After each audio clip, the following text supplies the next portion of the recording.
রাজনৈতিক ঐকমত্যে সংযোজিত তত্ত্বাবধায়ক ব্যবস্থা সংবিধানের মৌলিক ভিত্তি। পঞ্চদশ সংশোধনীর মাধ্যমে বাতিলের ঘোষণা অবৈধ। শেখ হাসিনার বিরুদ্ধে গণহত্যার তদন্ত 2 মাসে শেষ করার নির্দেশ ট্রাইব্যুনালের। 16 সাবেক মন্ত্রী, এমপি মন্ত্রী ও পুলিশ কর্তার শুনানি 18 ফেব্রুয়ারি।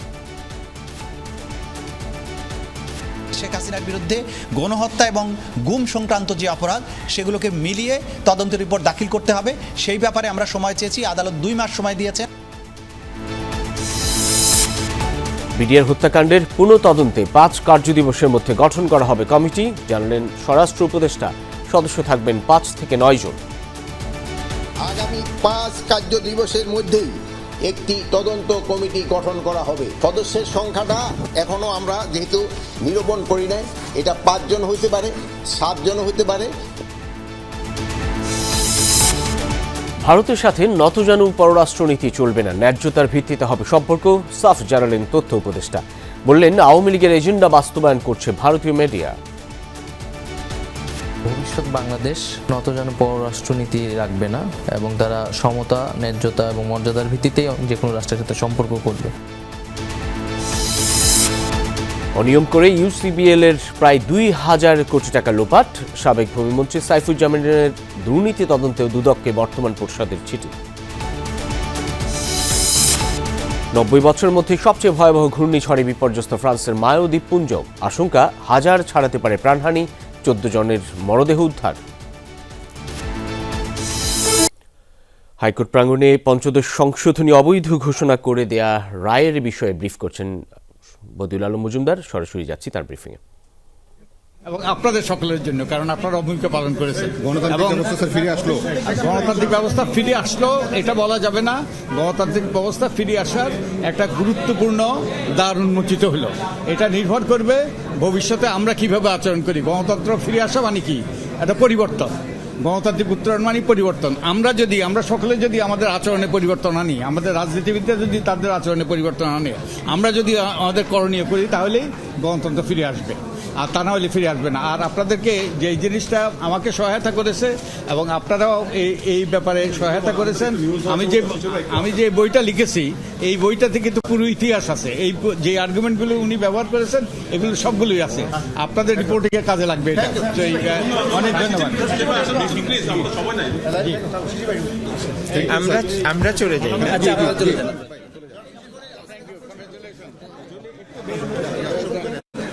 ঠিক আছে স্যার, আপনারা যে আর্গুমেন্ট করেছিলেন পুরোটা সার্কিটে জায়গা দেন, সার্কিটে জায়গা দেন, এই সার্কিটে জায়গা দেন।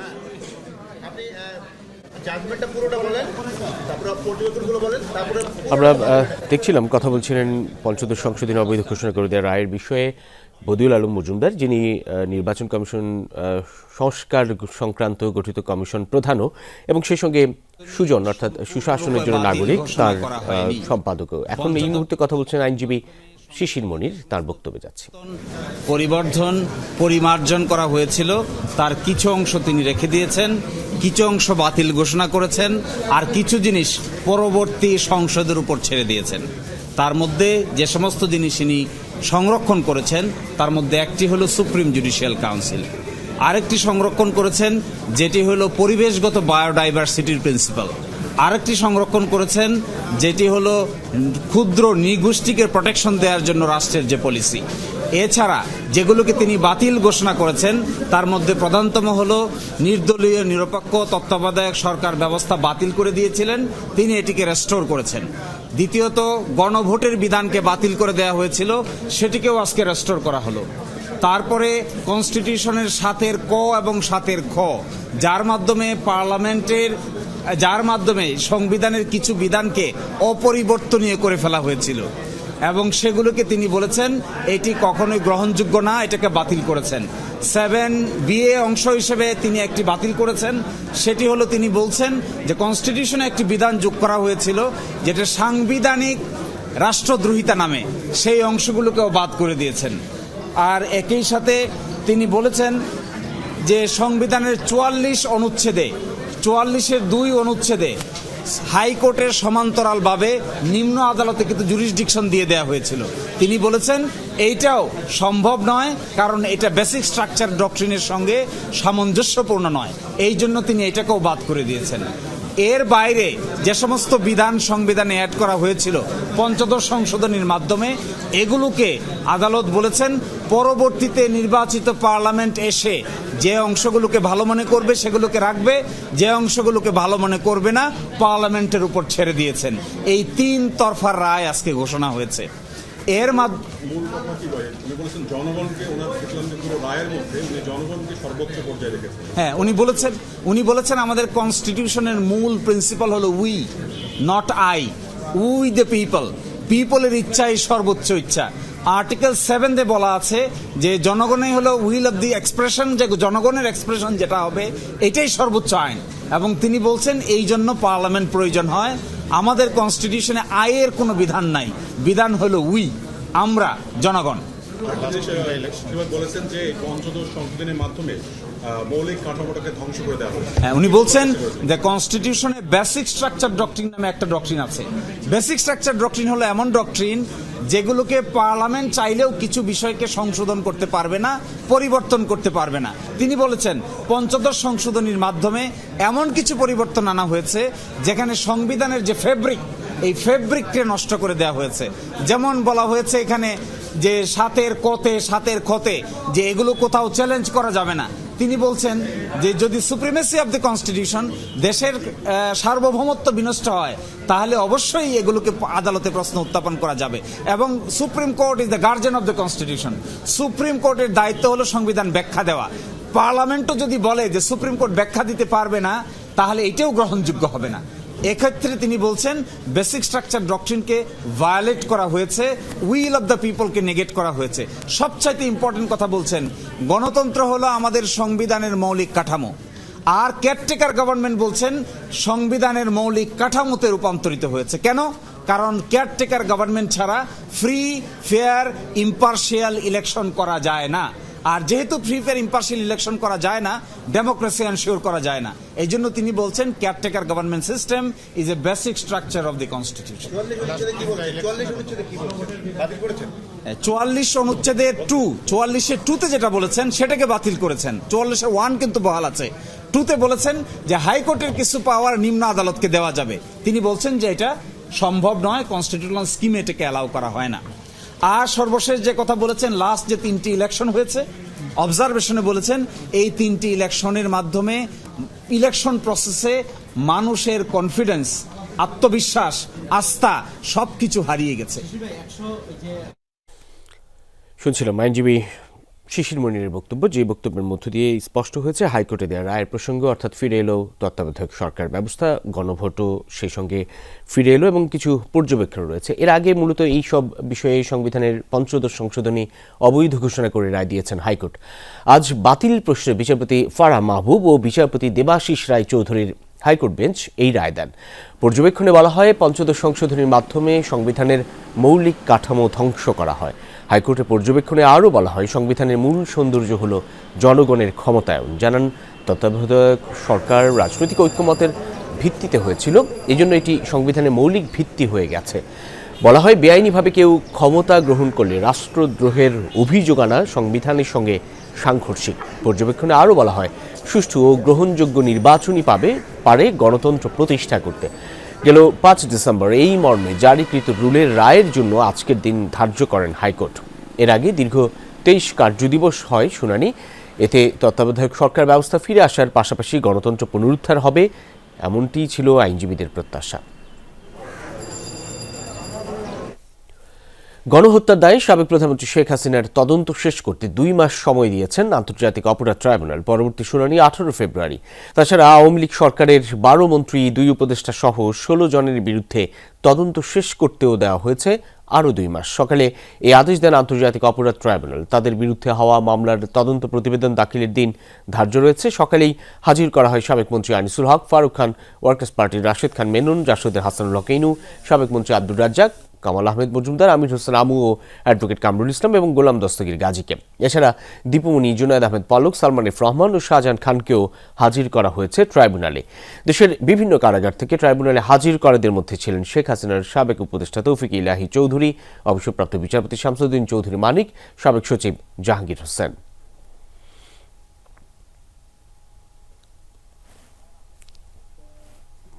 এই বিষয়ে আরও জানবো সহকর্মী রাব্বি সিদ্দিকীর কাছ থেকে যুক্ত হচ্ছেন তিনি। রাব্বি, ট্রাইব্যুনালের শুনানিতে আর কি কি বিষয় ছিল একটু জানাবেন?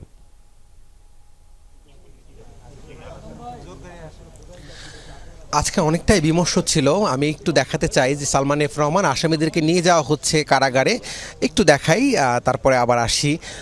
সালমান এফ রহমান, তার আগে জুনায়েদ আহমেদ পলক, সেই সাথে সাবেক মন্ত্রী শাহজাহান খান, তাদেরকে শুনানি শেষে তাদেরকে প্রিজন ভ্যানে ওঠানো হচ্ছে।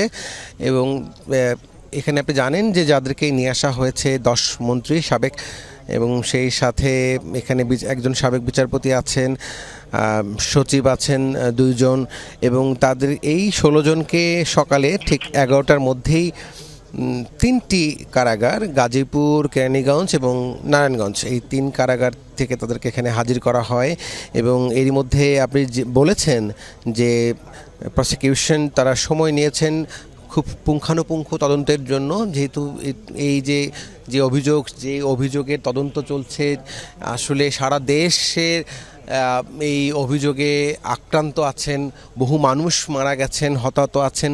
তাই এত গুরুত্বপূর্ণ একটি মামলার তদন্ত শেষ করতে সময়ের প্রয়োজন, এবং সে কথাটাই কিন্তু আমরা দেখেছি তাজুল ইসলাম, চিফ প্রসিকিউটর, তিনি কিন্তু বলেছেন গণমাধ্যমকে যে তারা সময় চেয়েছেন এবং আদালত তাদের সময় বাড়িয়ে দিয়েছেন। এবং সেই সাথে 2টি বিষয় আপনাকে জানিয়ে রাখি যে গণমাধ্যমে প্রকাশ পায় যে 3 মাস ওবায়দুল কাদের দেশে ছিলেন। এই গণমাধ্যমের এই সংবাদটি আদালতের কাছে উপস্থাপন করে প্রসিকিউশন টিম, এবং আদালত কিন্তু এই ঘটনায় বিস্তারিত জানার জন্য পুলিশ প্রশাসনকে দায়িত্ব দেওয়া হয়েছে এবং তাদেরকে 2 সপ্তাহ সময় দিয়েছে যে কিভাবে এই ওবায়দুল কাদের তিনি দেশে ছিলেন এই বিষয়ে জানাতে হবে। একই সাথে শেখ হাসিনার বিরুদ্ধে যে রেড অ্যালার্ট যে জারি হয়েছে সেই জারির আপডেটটা দিতে হবে, এবং সেজন্য কিন্তু আইজিপিকে নির্দেশ দেওয়া হয়েছে। সব মিলিয়ে 18 ফেব্রুয়ারি পরবর্তী শুনানি, এবং সেদিন কিন্তু এই মামলার যারা আসামি আছেন তাদেরকে আবারও এই আদালতে আনা হবে। অনেক অনেক ধন্যবাদ সহকর্মী রাব্বি সিদ্দিকী। বিডিআর হত্যাকাণ্ডের পুনঃ তদন্তে 5 কার্যদিবসের মধ্যে কমিটি গঠন করা হচ্ছে বলে জানিয়েছেন স্বরাষ্ট্র উপদেষ্টা অবসরপ্রাপ্ত লেফটেন্যান্ট জেনারেল জাহাঙ্গীর আলম চৌধুরী। সচিবালয়ে স্বরাষ্ট্র মন্ত্রণালয়ের ব্রিফিংয়ে এই কমিশন গঠনের সিদ্ধান্ত জানান তিনি। উপদেষ্টা বলেন, এই হত্যাকাণ্ডের ন্যায় বিচার চায় অন্তর্বর্তী সরকার, এ নিয়ে বিভ্রান্তির সুযোগ নেই। সে অনুযায়ী বিডিআর হত্যাকাণ্ডের পুনঃ তদন্তে কমিটি গঠন করার সিদ্ধান্ত নিয়েছে স্বরাষ্ট্র মন্ত্রণালয়। 5 কার্যদিবসের মধ্যেই কমিটি গঠন করা হবে। সদস্যের সংখ্যা হতে পারে 5 থেকে 9 জন। উপদেষ্টা জানান, সদস্যদের মধ্যে থাকবেন সশস্ত্র বাহিনীর সদস্য, অবসরপ্রাপ্ত বিচারক ও পুলিশ সদস্যরা। আওয়ামী লীগ সরকারের পতনের পর নারকীয় বিডিআর হত্যাকাণ্ডের পুনঃ তদন্তের দাবি ওঠে। এ নিয়ে হাইকোর্টে দায়ের করা রিটে তদন্ত কমিশন গঠনের নির্দেশনা দেওয়া হয়। এ নিয়ে স্বরাষ্ট্র মন্ত্রণালয় আইন মন্ত্রণালয়ের আইনি মতামত চায়। এরপর পুনঃ তদন্ত নিয়ে কমিশন গঠনের ধোঁয়াশা তৈরি হয়। কমিশন গঠনে বৈষম্য বিরোধী ছাত্র আন্দোলন মন্ত্রণালয় ঘেরাওয়ের ঘোষণা দেয়। এই অবস্থায় সকালে বিডিআর হত্যাকাণ্ডে পুনঃ তদন্তে 5 কার্যদিবসের মধ্যে কমিটি গঠনের সিদ্ধান্ত জানালো স্বরাষ্ট্র মন্ত্রণালয়।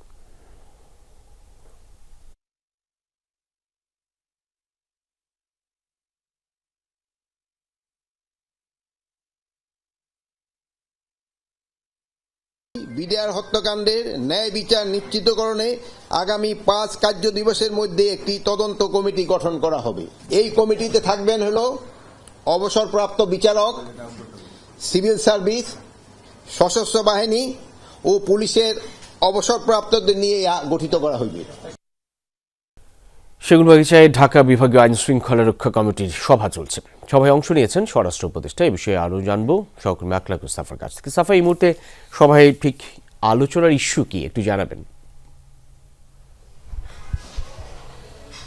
রবিন, আপনি জানেন 5 আগস্টের পট পরিবর্তনের পর ঢাকা বিভাগের যে আইন শৃঙ্খলা রক্ষাকারী বাহিনীর উচ্চপদস্থ কর্মকর্তাদের নিয়ে এটি কিন্তু প্রথম একটি বৈঠক, যেই বৈঠকে 13টি জেলার পুলিশ সুপার এবং 13টি জেলার জেলা প্রশাসক তারা সবাই এখানে উপস্থিত হয়েছেন। একই সঙ্গে র্যাবের মহাপরিচালকও এখানে আছেন, পুলিশের যিনি আইজি তিনিও এখানে কিন্তু উপস্থিত আছেন, প্রধান অতিথির আসনে আছেন স্বরাষ্ট্র উপদেষ্টা। যে বিষয়গুলো আলোচনা হচ্ছে, খুব স্বাভাবিকভাবে যে বিষয়গুলো আসছে সেটি হচ্ছে যে আইন শৃঙ্খলা রক্ষাকারী বাহিনী 5 আগস্টের পট পরিবর্তনের পর তারা কতটা সক্রিয় হয়েছে এবং আসলেই পুলিশি কার্যক্রমগুলো কিভাবে চলছে, আইন শৃঙ্খলা রক্ষায়, অপরাধ দমনে তারা কিভাবে কাজ করছে। সবগুলো জেলা থেকেই তারা মূলত তাদের যে কার্যক্রমগুলো সেই কার্যক্রমগুলো তারা উপস্থাপন করেছেন এবং সেই উপস্থাপনের পর এরপরই কিন্তু মূল বিষয়গুলো আসবে, অর্থাৎ যেই জায়গাগুলোতে সমস্যা রয়ে গেছে, যেমন এর মধ্যে নরসিংদী কারাগারের যে ঘটনাটি, 5 আগস্টের আগের যে ঘটনাটি, সেই বিষয়গুলো কিন্তু ঘুরে ফিরে আসছে। এছাড়াও মানুষের অভিযোগ আছে যে আইন শৃঙ্খলা রক্ষাকারী বাহিনী ঠিকঠাক কাজ করছে না অথবা তাদের সবাইকে পাওয়াও যাচ্ছে না, পুলিশিংয়ের বেশ কিছু জায়গায় ঘাটতি রয়ে গেছে। এই যে বিষয়গুলো, এই বিষয়গুলো কিন্তু আলোচনা চলেই আসছে। এছাড়াও আদালত থেকেও বেশ কিছু নির্দেশনাও আসছে, সেই নির্দেশনাগুলো তারা কিভাবে আসলে ডিল করছেন এই বিষয়গুলো তারা কিন্তু এখানে উপস্থাপন করবেন। এছাড়াও আরও সামনের দিকের, যেহেতু নির্বাচনের দিকে এগিয়ে যাচ্ছে দেশ, এমনই একটি পরিস্থিতি যেহেতু শুরু হয়েছে, সেই জায়গা থেকে আইন শৃঙ্খলা রক্ষাকারী বাহিনীর কার্যক্রমগুলো এখন কি হবে, তারা আলাদা আলাদা করে কোন কাজগুলো করবেন, এই ব্যাপারে সম্ভবত কিছু নির্দেশনা দেয়া হবে, এমনটাই কিন্তু আমরা জানতে পেরেছি। যদিও মিটিংটি এখনও পর্যন্ত অর্ধেক বলা যায়, অর্ধেকের মতো হয়েছে। এরপর মিটিং শেষ করার পর যিনি স্বরাষ্ট্র উপদেষ্টা তিনি সাংবাদিকদের ব্রিফ করবেন এবং আমাদেরও কিছু প্রশ্ন আছে, সেই প্রশ্নের উত্তরগুলো আমরা তার কাছ থেকে নেওয়ার চেষ্টা করব। অনেক ধন্যবাদ সহকর্মী আখলাক মুস্তাফা। নতুন বাংলাদেশে নতজানু পররাষ্ট্রনীতি চলবে না, যে কোনো রাষ্ট্রের সাথে সম্পর্ক হবে ন্যায্যতার ভিত্তিতে। এই বাস্তবতা মেনে নিতে হবে ভারতকে। যমুনা টেলিভিশনকে দেওয়া সাক্ষাৎকারে তথ্য ও সম্প্রচার উপদেষ্টা নাহিদ ইসলাম বলেন, আওয়ামী লীগের এজেন্ডা বাস্তবায়নেই মিথ্যাচার করছে ভারতীয় মিডিয়া, সংখ্যালঘু ইস্যুতে অপপ্রচার চালিয়ে দিচ্ছে উস্কানি। উপদেষ্টা মনে করেন, সহকারী হাইকমিশন হামলা কিংবা সীমান্তে প্রাণহানির পর ভারতের দুঃখ প্রকাশ এক রকমের প্রহসন। তানভীর মোর্শেদের ক্যামেরায় লামিয়া দিতির রিপোর্ট।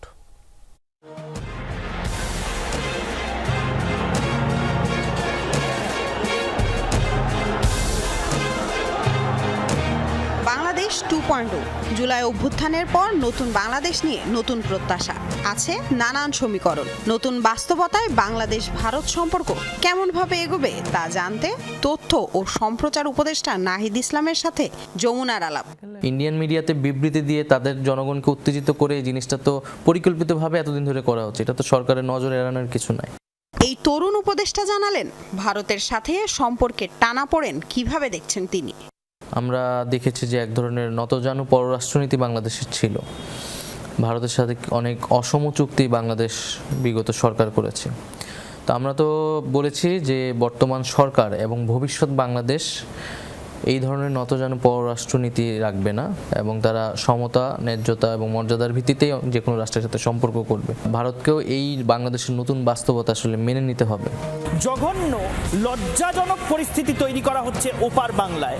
বাংলাদেশের সংখ্যালঘুদের মধ্যে নিরাপত্তাহীনতার বিষয়টি ভারতীয় মিডিয়া একরকম চাপিয়ে দিচ্ছে বলেও মত নাহিদ ইসলামের।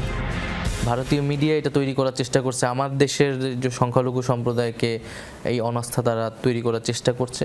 আমরা এটাই বলবো যে এই দেশ আমাদের, এই দেশের মাটি আমাদের, এই দেশ খারাপ হোক ভালো হোক মিলেমিশে আমাদেরকেই থাকতে হবে। আমাদের আর কিছু যদি কোনো বিপদ হয় কেউ রক্ষা করতে বাইরে থেকে আসবে না। আমরা কোনো সংকটকে উড়িয়ে দিচ্ছি না। আমরা জানি যে সংখ্যালঘু সম্প্রদায়ের আমাদের দেশে এক ধরনের অনিরাপত্তা বোধ আছে এবং সেটা আসলে বিগত সময়ে বিভিন্ন রাজনৈতিক সরকার বা বিশেষত আওয়ামী লীগ তাদের উপর যে ধরনের দমন পীড়ন করেছে, অথচ তারা নিজেদেরকে সংখ্যালঘু বান্ধব সরকার হিসেবে বারবার বহির্বিশ্বে দেখা চেয়েছে। বাংলাদেশ থাকবে না বাংলাদেশ। তথ্য উপদেষ্টা বলেন, আওয়ামী লীগের ন্যারেটিভ বাস্তবায়ন করতে চায় বলেই ভারতীয় মিডিয়া এতটা আগ্রাসী। দাবি করেন, শেখ হাসিনা সরকারই বরং সংখ্যালঘুদের দমন পীড়ন করেছে। মূলত এটা একটা আওয়ামী লীগের ন্যারেটিভ, যে ন্যারেটিভ এখন ইন্ডিয়ান মিডিয়া সেটা প্রচার করছে এবং ইন্ডিয়াকেও আমরা বারবার বলেছি, আনুষ্ঠানিকভাবে বলেছি যে এই ধরনের অপপ্রচার না করতে। বাংলাদেশ যখন শেখ হাসিনাকে ফেরত চাইবে, শেখ হাসিনাকে যাতে ফেরত দেওয়া হয় দ্রুত সময়ের মধ্যে। জুলাই অভ্যুত্থানে আত্মত্যাগ করেছে সব মত ও ধর্মের মানুষ, কিন্তু সে সময় ভারতের গণমাধ্যম কেন সরব ছিল না, সে প্রশ্নও তোলেন তথ্য উপদেষ্টা। যখন আমরা রাস্তায় নেমেছি আমরা দেখি নাই কে হিন্দু কে মুসলমান, যখন আমাদের বিরুদ্ধে গুলি চালানো হয়েছে হিন্দু মুসলমান দেখে গুলি চালানো হয়নি। ফলে তখনও যে এত সংখ্যালঘু মারা গেলেন সেটা নিয়ে কিন্তু ভারত কোনো বার্তা দেয়নি। কূটনৈতিক স্থাপনার নিরাপত্তা আর সীমান্ত হত্যা বন্ধে ভারত সরকার আরও সচেষ্ট হবে বলেও আশাবাদী অন্তর্বর্তী সরকারের তরুণ এই উপদেষ্টা। ভারতকে বলেছি যে দায়িত্বশীল আচরণ করতে, আমাদের সীমান্তে এখনো হত্যাকাণ্ড হচ্ছে, হত্যাকাণ্ডগুলো বন্ধ করতে এবং বাংলাদেশের সাথে নতুনভাবে একটা সম্পর্ক তৈরি করতে। লামিয়া তিথি, যমুনা নিউজ, ঢাকা। অনিয়ম দুর্নীতির মাধ্যমে ইউনাইটেড কমার্শিয়াল ব্যাংক থেকে প্রায় ২,০০০ কোটি টাকা লুটে নিয়েছে সাবেক ভূমিমন্ত্রী সাইফুজ্জামান চৌধুরী জাভেদ এবং তার পরিবার। ঋণের নামে অর্থ বের করে নেয়ার পাশাপাশি উচ্চ মূল্যে শেয়ার কিনেও ক্ষতির মুখে ফেলেছে ইউসিবিএলকে। এসব অনিয়মের চিত্র উঠে এসেছে ব্যাংকটির অভ্যন্তরীণ তদন্তে। সাইফুজ্জামানের দুর্নীতি তদন্তে দুর্নীতি দমন কমিশনে চিঠি দিয়েছে বর্তমান পরিচালনা পর্ষদ। 2018 সালে আগের পর্ষদকে সরিয়ে ইউসিবিএলকে দখলে নেন সাবেক ভূমিমন্ত্রী সাইফুজ্জামান চৌধুরী জাভেদ। নিজ পরিবারের সদস্যদেরকে অন্তর্ভুক্ত করেন পর্ষদে। স্ত্রী রুকমিলা জামানকে চেয়ারম্যান এবং ভাই আনিসুজ্জামানকে করেন নির্বাহী কমিটির চেয়ারম্যান। চাচাতো ভাই আলমগীর কবির অপুকে নিয়ম লঙ্ঘন করে করা হয় ব্যাংকের উপব্যবস্থাপনা পরিচালক। এরপরই ব্যাংক লুটের ছক আঁকেন জাভেদ। 2018 থেকে 2024 জুলাই পর্যন্ত ব্যাংকের নানা অনিয়ম, দুর্নীতি এবং লুটপাটের কথা জানিয়ে দুর্নীতি দমন কমিশনে চিঠি দিয়েছে বর্তমান পরিচালনা পর্ষদ। এতে বলা হয়েছে, নানা অসঙ্গতি থাকার পরও আদনান ইমামের কোম্পানি জেনেক্স এবং এর সহযোগী কোম্পানিকে ২,০০০ কোটি টাকা ঋণ দেওয়া হয়। যদিও এ ঋণে ব্যবস্থাপনা পর্যায়ে কোনো সুপারিশ ছিল না, শুধু জাভেদের প্রভাবেই ঋণ অনুমোদন করা হয়। নীতিমালা ভঙ্গ করে দেওয়া ঋণের বিপরীতে নেওয়া হয়নি পর্যাপ্ত জামানতও। এ ঋণের বড় অংশই বিদেশে পাচার হয়েছে বলেও অভিযোগ আছে। বিশ্লেষকরা বলছেন, রাজনৈতিক প্রভাব খাটিয়ে ব্যাংক লুটপাটে জড়িয়েছে সাইফুজ্জামান চৌধুরী। এখন উনি ওনার ওয়াইফকে বসে রেখে তারপরে উনি সামনে বসে থাকবেন, তারপর ওনার একজন আত্মীয় সেখানে থাকবেন, তারাই সব কিছু করবে, এটা কোনোভাবে অ্যাকসেপ্টেড না। তো একদিকে আপনার রাজনৈতিক পাওয়ার, অন্যদিকে ব্যাংকের ওনারশিপ, দুইটা মিলে তো ডেফিনেটলি আপনি সাংঘাতিক প্রভাব প্রতিপত্তিশীল, তাই না? তো সেই কারণেই এই গভর্নেন্সের এই প্রবলেমগুলো হয়েছে। আনিসুজ্জামান ও বশির আহমেদ সহ বোর্ড সদস্যদের অনুমোদনে লক-ইনে থাকা জেনেক্স ইনফোসিসের 60,83,626টি শেয়ার কেনে ইউসিবি। প্রতিটি শেয়ার 172 টাকা 50 পয়সা দরে মোট 105 কোটি টাকার শেয়ার কেনা হয়। 172 টাকার শেয়ার গত সেপ্টেম্বরে লেনদেন হয় 37 টাকায়। বর্তমানে এর বাজার মূল্য 29 টাকা। ফলে লোকসানের পরিমাণ বেড়ে দাঁড়িয়েছে 87 কোটিতে। শেয়ার কেনার ক্ষেত্রে কোনো গবেষণা এবং ব্যবস্থাপনা কর্তৃপক্ষের অনুমোদন ছিল না বলেও উঠে এসেছে তদন্তে।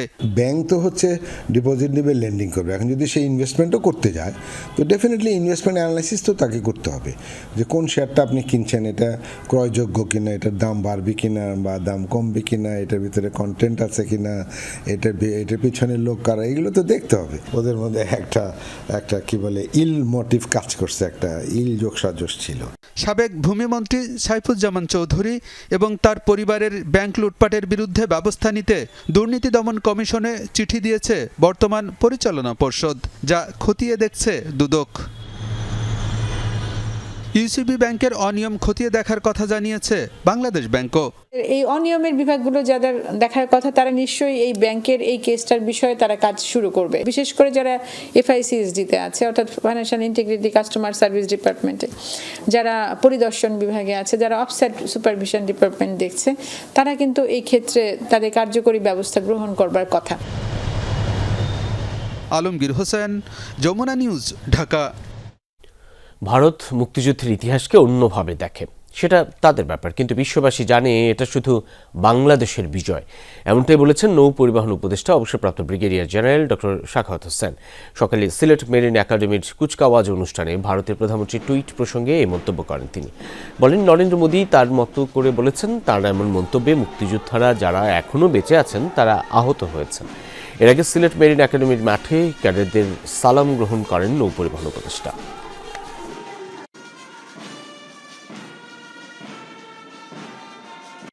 আমাদের যুদ্ধটি আমরা শুরু করেছিলাম, আমাদের যুদ্ধটি আমরা সমাপ্ত করেছি। সেখানে সাহায্য সহযোগিতা ডেফিনেটলি ভারতের ছিল, এতে কোনো সন্দেহ নেই। এখন ওটা যদি ওনারা অন্যভাবে ইতিহাসে দেখেন সেটা ওনাদের ব্যাপার। আমরা আমাদের ইতিহাসে মনে করি আমাদের এই মুক্তিযুদ্ধ বিশ্বের অন্যতম শ্রেষ্ঠ ঘটনা।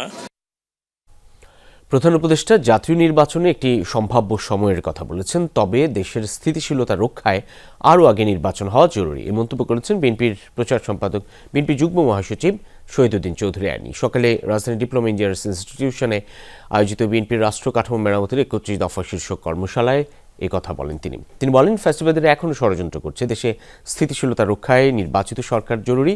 এ সময়ে তার মতে বিচারের নামে প্রহসন চলবে না। তিনি বলেন, দেশে যেভাবে গুম খুন হয়েছে তার জন্য শেখ হাসিনা এবং তার সাঙ্গপাঙ্গদের বিচার দ্রুত শেষ করতে হবে। বিগত সরকারের আমলে দেয়া সব মিথ্যা মামলা প্রত্যাহারের আহ্বানও জানান তিনি, না হওয়ায় হতাশা প্রকাশ করেন।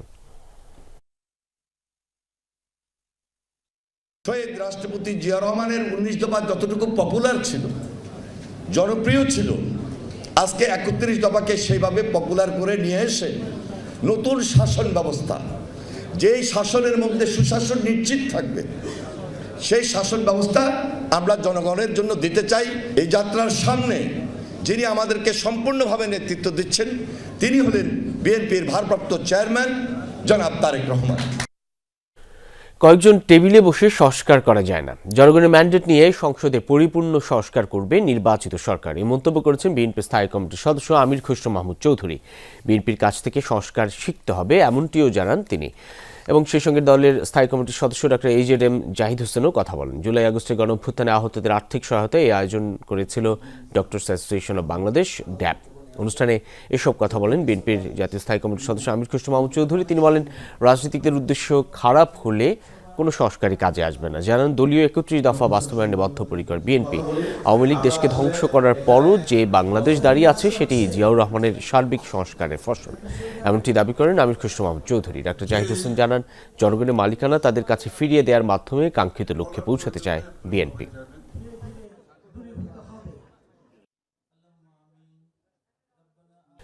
দেশের সরকারি বেসরকারি স্কুলে প্রথম থেকে নবম শ্রেণী পর্যন্ত ভর্তিতে শিক্ষার্থী বাছাইয়ে ডিজিটাল লটারি অনুষ্ঠিত হলো। শিক্ষক ও অভিভাবকরা ঘরে বসে অনলাইনের মাধ্যমে জানতে পারবেন ফলাফল। সকাল 10টায় রাজধানী সেগুনবাগিচায় আন্তর্জাতিক মাতৃভাষা ইনস্টিটিউটে ডিজিটাল লটারি বিষয়ক আলোচনা অনুষ্ঠিত হয়। কারিগরি ও মাদ্রাসা শিক্ষা বিভাগের সচিব ডক্টর খম কবিরুল ইসলাম বলেন, মানসম্মত বিদ্যালয়ে বাচ্চাদের ভর্তি করাতে চায় অভিভাবকরা, ফলে দেখা যায় প্রতিযোগিতা। বলেন, যে কোনো সিস্টেমের বিষয়ে দুই ধরনের মতামত থাকতে পারে। তিনি জানান, প্রতিষ্ঠানগুলো শুধু ভালো ছাত্র নিয়ে ভালো রেজাল্ট করবে, কিন্তু দুর্বল শিক্ষার্থীদের সুযোগ দেবে না, সেটি হবে না। মাউসে অতিরিক্ত সচিব হুমায়ুন কবির বলেন, আগামী শিক্ষা বছর থেকে সারা দেশে একই ধরনের টিউশন ফি নেওয়া হবে। শিক্ষা প্রতিষ্ঠানে ভর্তির যে একটি প্রতিযোগিতা ছিল, অনেক ক্ষেত্রে সেই প্রতিযোগিতাটা ছিল অসুস্থ এবং অশুভ প্রতিযোগিতা। যে আমরা বাচ্চাদের উপরে এবং কি ধরনের একটি মানসিক চাপ আমরা তৈরি করি, এবং বাবা মারাও থাকে, বিশেষ করে মারা অনেক বেশি চাপের ভিতরে থাকে তার বাচ্চাটিকে একটি ভালো স্কুলে ভর্তি করার জন্য। সংবাদের শুরুতেই জানাচ্ছিলাম, পঞ্চদশ সংশোধনী অবৈধ ঘোষণা করে হাইকোর্ট রায় দিয়েছে। সে বিষয়ে কথা বলছেন অ্যাটর্নি জেনারেল আসাদুজ্জামান। সরাসরি যাচ্ছি তার বক্তব্যে। পার্লামেন্ট ঠিক করবে কোন ফর্মে হবে। ওনাদের থেকে দল ছুট হয়ে সিনাবাবু বললেন যে না, আগামী 2টাই হবে কেয়ারটেকার আন্ডারে, তবে আপনার জুডিশিয়ারিকে বাদ রাখা উচিত। আর আগের 3জন তো বলেছিলেন যে এটা তত্ত্বাবধায়ক সরকার বৈধ। খায়রুল হক সাহেবের সাথে তাল মিলালেন। ওই যে আর একটা নাম কি যেন বলে, আরে জুডিশিয়ারিটা ধ্বংস করে দিয়ে গেছে। এই যে না জুডিশিয়ারি ধ্বংস মানিক যতটুকু করেছে, আবার জুডিশিয়ারিকে ধ্বংসের পিছনে মূল অনেকগুলো দায়ের মধ্যে সৈয়দ মাহমুদ হোসেন নামে একজন জজ ছিলেন। জাস্ট এইভাবে কোট করেন, he is one of the most instrumental persons, যেই জুডিশিয়ারিকে ধ্বংস করে দিয়ে গেছে। ওপেন কোর্ট, এগুলো সাজা হওয়া উচিত। এইগুলোর কারণে আজকে বাংলাদেশে গণতন্ত্র নির্বাসিত, বাংলাদেশে মানুষ হত্যা হয়েছে, বাংলাদেশে খুন হয়েছে, বাংলাদেশে মানবতা বিরোধী অপরাধ হয়েছে, গুম হয়েছে, মৃত মানুষের বিরুদ্ধেও মামলা হয়েছে। তো এই জায়গাটায় আপনার তত্ত্বাবধায়ক সরকার ব্যবস্থা সংবিধানের সাথে সাংঘর্ষিক না, এইটাই মোদ্দা কথা। Attorney general Asaduzzaman. ফরিদপুর ও কুমিল্লাকে বিভাগ করার সুপারিশ করবে জনপ্রশাসন সংস্কার কমিশন। দুপুরে সচিবালয়ে গণমাধ্যম কর্মীদের সাথে জনপ্রশাসন সংস্কার কমিশনের বৈঠকে কমিশন প্রধান এবং সিনিয়র সচিব এসব প্রস্তাবের কথা বলেন। এ সময় জনপ্রশাসন সংস্কার কমিশন প্রধান আব্দুল মুঈদ চৌধুরী জানান, সিনিয়র সহকারী সচিব থেকে যুগ্ম সচিব পর্যন্ত পদোন্নতির ক্ষেত্রে পরীক্ষা হবে। এছাড়া ক্যাডারের পরিবর্তনের ক্ষেত্রেও পরীক্ষা নেওয়া হবে। স্বাস্থ্য ও শিক্ষা ক্যাডারে না রাখার সুপারিশ করা হবে বলেও জানান তিনি। বলেন, 31 ডিসেম্বরের মধ্যে সুপারিশ সম্বলিত প্রতিবেদন জমা দেওয়ার চেষ্টা করবে কমিশন। বৈঠকে জনপ্রশাসন মন্ত্রণালয়ের সিনিয়র সচিব মোখলেসুর রহমান জানান, নানা জনকল্যাণকর বিপ্লবী সুপারিশ দেবে জনপ্রশাসন সংস্কার কমিশন। এ সময় ঘুষের দরজা বন্ধ করার আহ্বান জানান মোখলেসুর রহমান।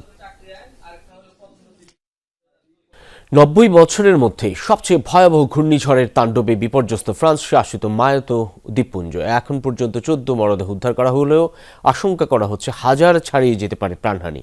গেল শনিবার ভারত মহাসাগরীয় দ্বীপাঞ্চলটিতে আঘাত হানে সাইক্লোন চিরো। 4 দিন পার হতে চললেও এখনও পুরোপুরি শুরু করা যায়নি উদ্ধার কাজ। কর্তৃপক্ষ বলছে, পুরোপুরি ধ্বংস হয়ে গেছে দরিদ্র অঞ্চলটির যোগাযোগ ব্যবস্থা সহ পুরো অবকাঠামো। যতদূর যায় শুধুই ধ্বংসস্তূপ। মাইলের পর মাইল জুড়ে থাকা ধ্বংসযজ্ঞের এই দৃশ্য বলে দেয় কত বিপুল শক্তি নিয়ে আঘাত এনেছে ঘূর্ণিঝড়। শনিবার ভারত মহাসাগরে সৃষ্ট সাইক্লোন চিরো তাণ্ডব চালায় মায়োতে দ্বীপপুঞ্জে। ফ্রান্স শাসিত দ্বীপাঞ্চলটিতে 225 কিলোমিটার বেগে আঘাত হানে ঝড়টি।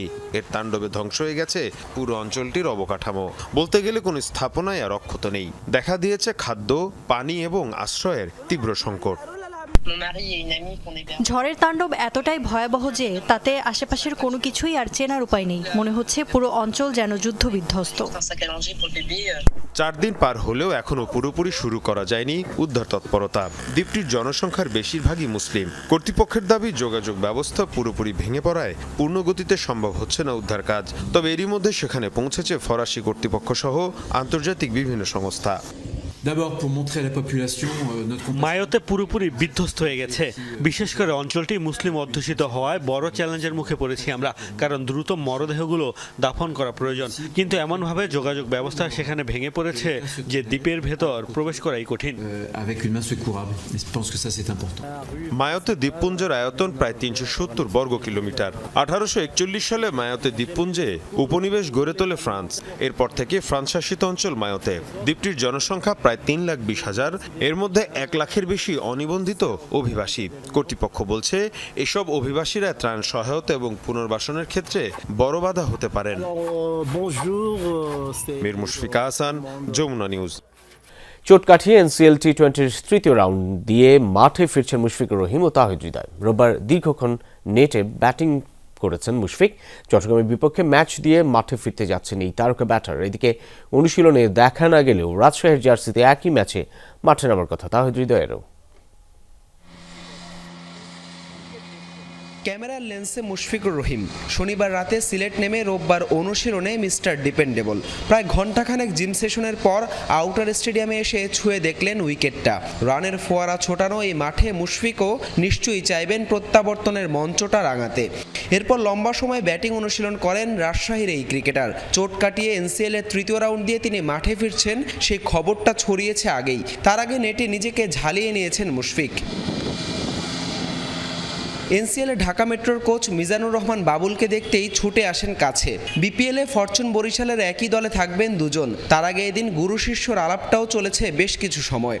ছবি তুলে আবদার মেটাতে ভোলেননি দুই বাবা ছেলে ভক্তের। আফগানিস্তানের বিপক্ষে আঙ্গুলের চোটের পর ওয়েস্ট ইন্ডিজ সিরিজেও খেলা হয়নি মুশফিকের। তবে সব ঠিক থাকলে সোমবার চট্টগ্রামের বিপক্ষে ম্যাচ দিয়েই আবারও 22 গজে ফিরবেন এই ক্রিকেটার। মুশফিকের ফেরার দিনে একাদশে দেখা যাবে চোট কাটিয়ে ফেরা তাহিদ হৃদয়কেও। এনসিএল টি-20 খেলতে দলের সাথে যোগ দিয়েছেন জাতীয় দলের এই তারকা। অনুশীলনে এদিন দেখা না গেলেও রাজশাহীর জার্সিতে মাঠ মাদাবেন হৃদয়। শান্তর পর মুশফিক, হৃদয় আর তাইজুলরা যুক্ত হয় রাজশাহীর দলটাও এখন শক্তিমত্তায় এগিয়ে থাকবে সেটা বলাই যায়। তবে মাঠের খেলায় কারা এগিয়ে থাকে সেটা এখন দেখার অপেক্ষা। হাসান আল মারুফ, যমুনা স্পোর্টস, সিলেট।